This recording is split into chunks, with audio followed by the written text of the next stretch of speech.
నాగరాజు అయితే పరిస్థితి ఇంకా తీవ్రంతరం అయ్యేలాగానే కనిపిస్తుంది. ఆయన అక్కడి నుంచి తరలించినా కూడా ప్రెజెంట్ సిచ్యువేషన్ ఎలా ఉంది, ఆయనతో పాటు ఎవరెవరు ఉన్నారు, నెక్స్ట్ ఇప్పుడు ఆయన్ని తీసుకెళ్లి కోర్టులో హాజరుపరుస్తారా, పోలీసుల యాక్షన్ ప్లాన్ ఎలా ఉండబోతుంది?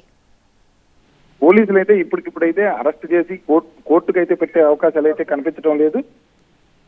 కోర్టుకైతే సబ్మిట్ చేసే పరిస్థితి అయితే కనిపించడం లేదు. ఎందుకంటే 24 గంటల సమయం ఉంటది కాబట్టి 24 గంటల సమయంలో పోలీసులు పూర్తిగా అనుకూలమైన ఆ స్టేషన్ కి తీసుకువెళ్లి అక్కడి నుంచి జడ్జి ముందు తీసుకొచ్చే అవకాశం అయితే కనిపిస్తా ఉంది.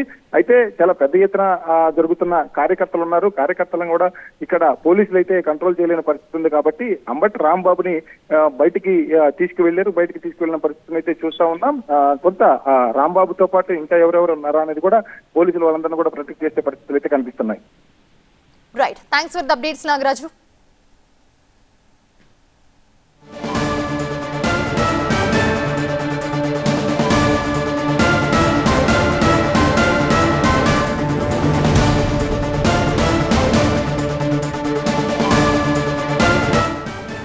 రైట్, భారీ బందోబస్తు మధ్యన అంబటి రాంబాబుని ఆయన నివాసం దగ్గర నుంచి పోలీసులు అక్కడి నుంచి తరలించడం జరిగింది. వాహనం పైన కూడా దాడికి యత్నించారు. అక్కడున్న టీడీపీ కార్యకర్తలు రాళ్లు, కోడిగుడ్లు విసిరారు. ఆ వజ్రవాహనం మీద కూడా విసురుతూ ఉన్నారు. ప్రస్తుతం పోలీసులు అంబటి రాంబాబుని అదుపులోకి తీసుకున్నారు.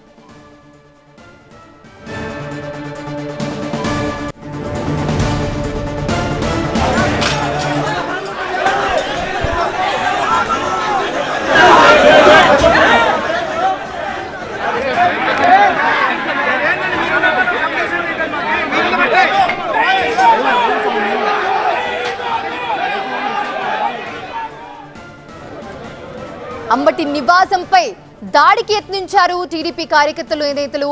దాదాపు 6-7 గంటల నుంచి ఉద్రిక్త పరిస్థితి నెలకొంటూనే ఉంది. భారీగా పోలీసులు కూడా మోహరించారు.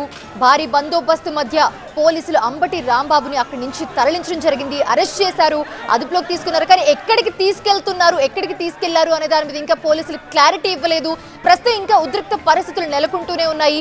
పోలీస్ స్టేషన్ కి అయితే తీసుకెళ్లట్లేదు అనే సమాచారం అయితే అందుతుంది. ఎందుకంటే అక్కడ కూడా టీడీపీ కార్యకర్తలు, నేతలు కూడా అక్కడ కూడా చేరుకున్నారు. పోలీస్ స్టేషన్ కూడా ముట్టడించే అవకాశం ఉంది కాబట్టి మళ్ళీ అక్కడ కూడా ఉద్రిక్త పరిస్థితులు ఏర్పడే అవకాశం ఉంది కాబట్టి ఎక్కడికి తీసుకెళ్తున్నాం అనే దాని మీద ఇంకా క్లారిటీ ఇవ్వలేదు.